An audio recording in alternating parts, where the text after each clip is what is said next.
요즘 미국 전역을 떠들썩하게 만든 큰 스캔들이 있었습니다. 카타르가 도널드 트럼프에게 준 화려하고 거창한 선물이 미국 대통령의 생명을 위협하는 위험한 것으로 드러났습니다. 나토 정상회담 이후 터키에서 도널드 트럼프를 집으로 데려가려던 대통령 전용기가 위험한 취약점이 발견되어 트럼프를 태우지 못했습니다. 이 일은 비밀 경호국의 대대 점검 후에도 발생했습니다. 상상해 보세요. 금요일 저녁, 당신이 기자라면 가족과 집에서 저녁을 먹고 있는데 갑자기 연방 요원들이 문을 두드립니다. 법원에 소환장을 들고 와서 당신이 선서하에 대배심 앞에 출석해 자료를 제출하라고 요구합니다. 본질적으로 당신의 소스를 넘기라는 것이죠. 왜냐하면 당신이 신문에 쓴 기사가 도널드 트럼프 대통령의 마음에 들지 않았기 때문입니다. 뉴욕타임스에 따르면 바로 이런 일이 그 신문의 4명의 기자에게 실제로 일어났습니다. 트럼프 행정부의 시각에서 그들의 잘못은 그들이 새로운 에어포스원, 즉 트럼프에게 카타르가 선물한 바로 그 호화로운 비행기에 관한 기사를 썼다는 점입니다. 트럼프는 나토 정상회담 이후 그 비행기가 위험하다는 이유로 터키에 버리고 갈 수밖에 없었습니다. 이번 방송에서는 뉴욕타임스 기자들의 기사 내용과 그들에 대한 사냥이 시작된 이유를 알아보겠습니다. 왜 4억 달러의 선물 받은 비행기가 이렇게 민감한 문제가 되었을까요? 백악관과 미국 법무부는 기자들의 집 앞에 요원들을 보낸 이 전례 없는 조치를 어떻게 설명하고 있을까요? 왜 이것이 단발성 사건이 아니라 도널드 트럼프가 언론에 가하는 오랜 압박의 또 다른 고리인 걸까요? 제 이름은 알렉세이 패치입니다. 이 주제에 대해 함께 이야기해 봅시다. 하지만 시작하기 전에 이 채널을 구독해 주시길 부탁드립니다. 저희는 30만 구독자를 향해 가고 있습니다. 여러분의 응원에 진심으로 감사드리겠습니다. 구독하고 놓치지 마세요. 이것은 매우 독특한 비행기이며 제작 당시 세계에서 가장 호화로운 비행기로 여겨졌습니다. 이 비행기는 아마 다시는 볼 수 없을 정도의 수준으로 제작되었습니다. 언론이 원한다면 그게 저에 대한 기사에 도움이 될지는 모르겠지만 별로 다르지 않을 것 같습니다. 하지만 저희가 할 일은 여러분께 간단한 투어를 제공하는 것입니다. 언론도 보세요. 저 사람들이 실제로 미소 짓고 있네요. 미소 짓고 계신가요? 먼저 무슨 일이 있었는지 알아봅시다. 4명의 기자. 뉴욕타임스의 줄리안 반스, 에릭 립튼, 타일러 페이저, 그리고 에릭 슈미트가 미국 법무부로부터 소환장을 받았습니다. 그들은 다음 주 수요일에 맨해튼에서 열리는 연방 대배심 앞에서 증언하도록 요구받았습니다. 이 이야기에 거의 영화 같은 긴장감을 더하는 것은 일부 소환장이 연방 요원들에 의해 기자들의 집으로 직접, 그것도 금요일 저녁에 전달되었다는 점입니다. 소환장 문구는 일부러 모호하게 작성됐습니다. 기자들은 연방형법 위반 행위와 관련하여 인용하자면 증언을 위해 소환되고 있습니다. 구체적인 내용이나 법 조항은 전혀 명시되어 있지 않습니다. 그리고 이 소환장은 뉴욕 남부지방검찰청의 제이 클레이튼 검사가 발부했습니다. 바로 그 제이 클레이튼은 최근 트럼프가 국가정보국장으로 지명한 인물입니다. 이런 점을 보면 사실상 도널드 트럼프 본인이 직접 기자들을 법정에 부르고 있다는 생각이 듭니다. 뉴욕타임스 편집부의 반응은 즉각적이고 강경했습니다. 편집부의 수석 변호사 데이비드 맥크롤은 연방 수사관들이 기자들의 집 앞에 나타난 것은 인용하자면 헌법을 믿는 모든 미국인의 양심을 뒤흔들어야 한다고 밝혔습니다. 그는 이것을 뻔뻔한 행위라고 부르며 언론인을 위협함으로써 사회가 나라에서 무슨 일이 일어나고 있는지 알지 못하게 하려는 시도라고 분명히 밝혔습니다. 뉴욕타임스는 이러한 소환장을 법정에서 다툴 것이라고 발표하며 이것이 언론이 사회의 이익을 위해 정보를 수집할 수 있는 능력에 대한 직접적인 위협이라고 밝혔습니다. 하지만 이 모든 일은 왜 시작된 걸까요? 모든 일은 선물에서 시작됐습니다.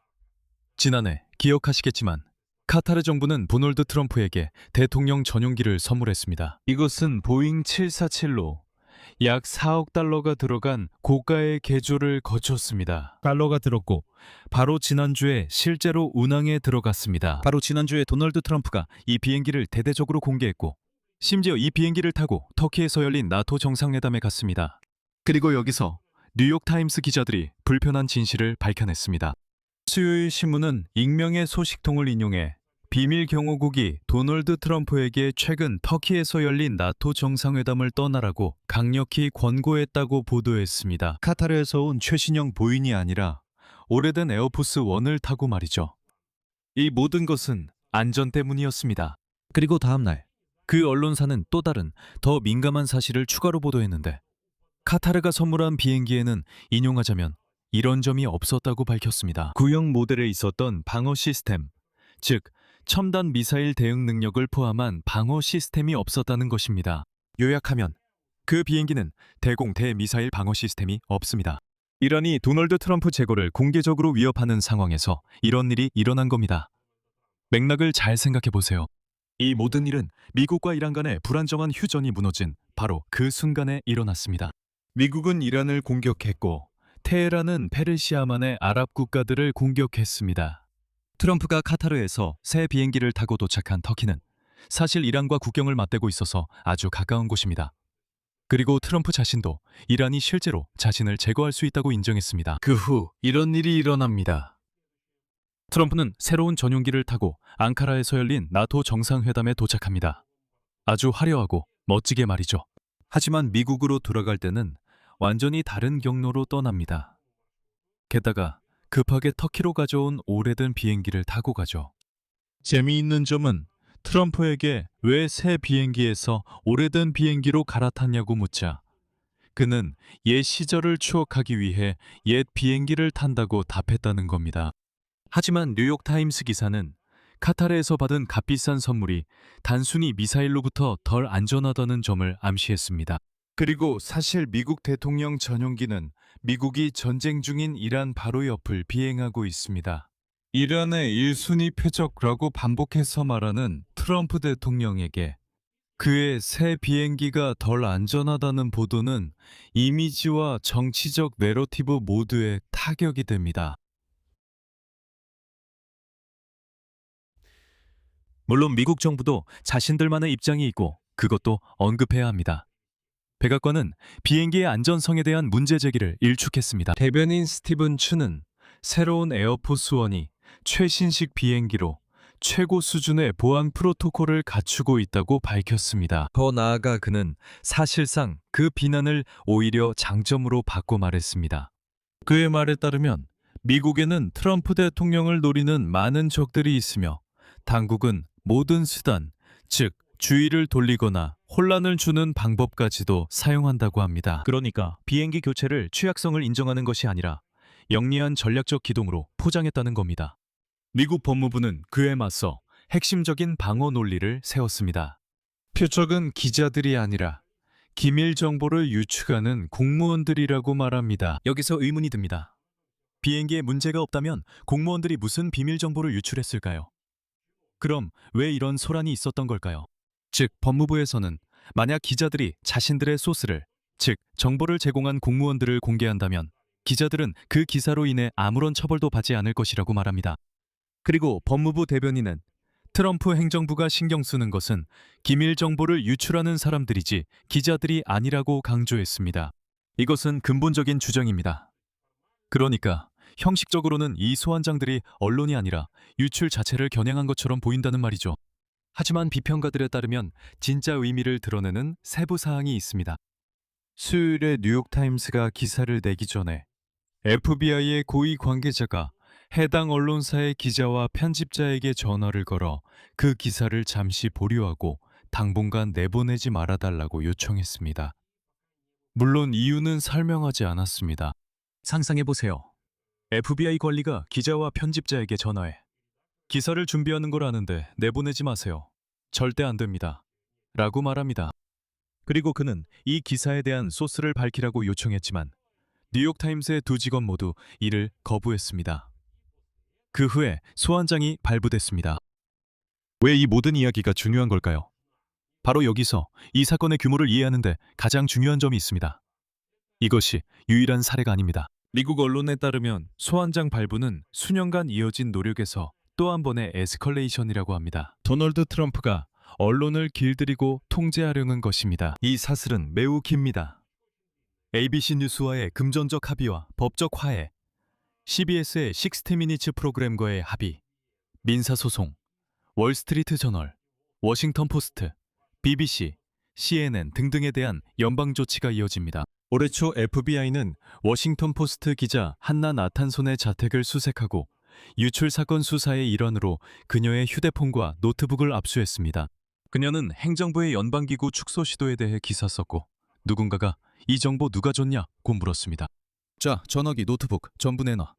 우리가 너한테서 압수수색을 시작할 거야. 미안하지만 너를 압박하기 시작할 거야.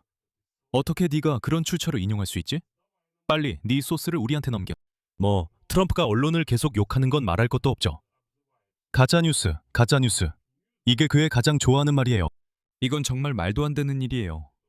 그는 그냥 아무나 자기 마음대로 욕하고 그걸 표현의 자유라고 생각하는 것 같아요. 하지만 여기에 한 가지 중요한 점이 있어서 그래도 희망을 줍니다. 얼마 전까지만 해도 워싱턴 포스트와 월스트리트 저널은 트럼프 정부가 그들의 기자들에게 소환장을 발부하려는 시도에 맞서 비밀리에 법적 투쟁을 벌이고 있었습니다. 그리고 그 경우 법무부는 소환장을 철회했습니다. 즉, 이미 정부가 한 발 물러선 전례가 있던 겁니다.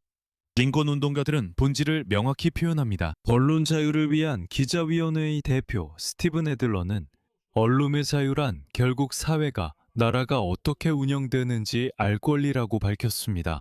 그리고 언론자유재단의 대표인 세스 스턴은 이 모든 이야기의 결론으로 기억할 만한 말을 했습니다. 정부가 국가안보를 위해 언론인을 조사한다고 주장할 때 실제로는 자신의 평판을 지키기 위해 그렇게 하는 경우가 더 많다는 것입니다. 결론입니다. 형식적으로 이 이야기는 미국 대통령 전용기에 대한 기밀 정보 유출 사건입니다. 하지만 이런 공식적인 표현들을 모두 빼고 보면 남는 것은 이것입니다. 기자들은 카타르에서 온 선물에 대한 불편한 진실을 썼습니다. 있었던 그대로를 쓴 것이죠. 그리고 그 후 금요일 저녁에 연방 요원들이 소환장을 들고 그들의 집에 찾아옵니다. 백악관은 이것을 유출 방지와 안전을 위한 조치라고 부릅니다. 뉴욕타임스 신문과 인권운동가들은 이것을 언론에 대한 위협이자 미국 수정헌법 제1조에 대한 공격이라고 부릅니다. 그리고 여기서 가장 중요한 점이 있습니다. 만약 기자들이 대통령 전용기가 미사일로부터 덜 안전하다는 기사 때문에 법정에 끌려갈 수 있다면 이 문제는 더 이상 보잉에 관한 것이 아닙니다. 문제는 250년 전 이러한 권리를 바탕으로 세워진 나라에서 과연 권력에 대해 무엇을 쓸 수 있느냐는 것입니다. 표현의 자유 위에서 이야기하는데 도널드 트럼프가 나타나 당신들의 표현의 자유는 신경 쓰지 않는다고 합니다. 이게 맞나요? 뉴욕타임스라는 신문이 감히 내 전용기에 뭔가 문제가 있다고 썼습니다. 그리고 마지막으로 아주 중요한 점을 하나 덧붙이겠습니다. 여기 도널드 트럼프 지지자들은 이것이 카타르에서 받은 선물이라며 비행기를 공짜로 받았다고 말합니다. 하지만 그들은 이 비행기를 개조하고 현대화하며 수리하는데 미국 국민들의 세금 4억 달러가 들어갔다고 덧붙이는 걸 잊지 않습니다. американских налогоплательщиков. 결국 이 비행기는 미국 대통령을 터키에서 미국까지 데려올 수도 없게 되었습니다. 여기서 말을 줄이겠습니다.